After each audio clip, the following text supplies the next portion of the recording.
కావ్య గురించి అందరికి చెప్పేసిన నిఖిల్, షాక్ లో యష్మి, ఫేక్ పీపుల్ అంటూ కావ్య రియాక్షన్. హలో ఫ్రెండ్స్, తన లవ్ స్టోరీ గురించి అందరికి చెప్పి అందరితో కన్నీళ్లు పెట్టించారు నిఖిల్. బిగ్ బాస్ హౌస్ లో అందరూ కూడా తమ ఫస్ట్ లవ్ గురించి అందరితో షేర్ చేసుకున్నారు. అలాగే నిఖిల్ కూడా తన ఫస్ట్ లవ్ గురించి అందరికి చెప్పారు. బిగ్ బాస్ హౌస్ కి వచ్చినప్పటి నుంచి నిఖిల్ కావ్య పేరు ఎక్కడైనా ప్రస్తావిస్తారా లేదా అని చాలా మంది ఎదురు చూశారు. కానీ నిఖిల్ ఎక్కడ తన పేరైతే ప్రస్తావించలేదు.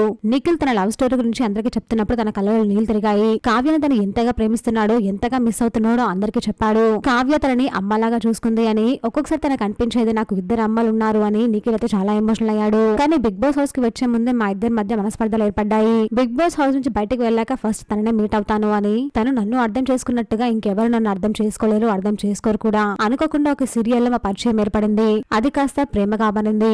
దాని తర్వాత మేము చాలా షోస్ చేశాము, కొన్ని యూట్యూబ్ ఛానల్స్ కి ఇంటర్వ్యూ కూడా ఇచ్చాము. నా లైఫ్ లో తనకంటే ఎవరు ఎక్కువ కాదు. ఎలాగైనా తనని ఒప్పించి తనని పెళ్లి చేసుకుంటాను. ఎందుకంటే తనని చూసినప్పుడల్లా నాకు మా అమ్మ గుర్తుకు వస్తుంది. మా అమ్మ తర్వాత నన్ను ఇంకో అమ్మలా చూసుకునేది ఇంకెవరైనా ఉన్నారు అంటే కావ్య మాత్రమే. తను నన్ను ఏమనుకున్నా సరే నేను తననే ఒప్పించి పెళ్లి చేసుకుంటాను అని నిఖిల్ అయితే ఎమోషనల్ అయిపోయాడు. తన లవ్ స్టోరీ గురించి అందరికీ చెప్పాడు. నిఖిల్ లవ్ స్టోరీ విన్న కంటెస్టెంట్స్ పాటు బిగ్ బాస్ ఆడియన్స్ కూడా కన్నీళ్లు పెట్టుకున్నారు. ఫ్యామిలీ వీక్ లో నిఖిల్ కలవడానికి కావ్య రాలేదు. కనీసం నిఖిల్ కి సపోర్ట్ చేయమని, ఓట్ చేయమని ఒక పోస్ట్ కూడా పెట్టలేదు. కానీ నిఖిల్ బిగ్ బాస్ హౌస్ లో తన లవ్ స్టోరీ చెప్పగానే హౌస్ మేట్స్ అందరూ కూడా చాలా ఎమోషనల్ అయ్యారు. నీ ప్రేమ ఖచ్చితంగా గెలుస్తుంది నిఖిల్, నువ్వు బిగ్ బాస్ నుంచి బయటకు వెళ్లేలోపు తనని ఎదురుగా ఉంటుంది, మీరిద్దరు మళ్ళీ కలుసుకుంటారు అని హౌస్ మేట్స్ అయితే నిఖిల్ కి ధైర్యం చెప్పారు. ఇదంతా విన్న యష్మి అయితే షాక్ లో ఉండిపోయింది. ఏది ఏమైనా కానీ కావ్యాన్ని వదులుకోను అని నిఖిల్ అయితే ఖచ్చితంగా చెల్చి చెప్పేశారు. మరి నిఖిల్ కావ్య పెళ్లి చేసుకోవాలని కోరుకునే వాళ్ళు లైక్ చేయండి. నిఖిల్ కావ్య లవ్ స్టోరీ పై మీ ఒపీనియన్ కమెంట్ చేయండి. ప్లీజ్ ఫ్రెండ్స్, మా ఛానల్ ని సబ్స్క్రైబ్ చేసుకోండి.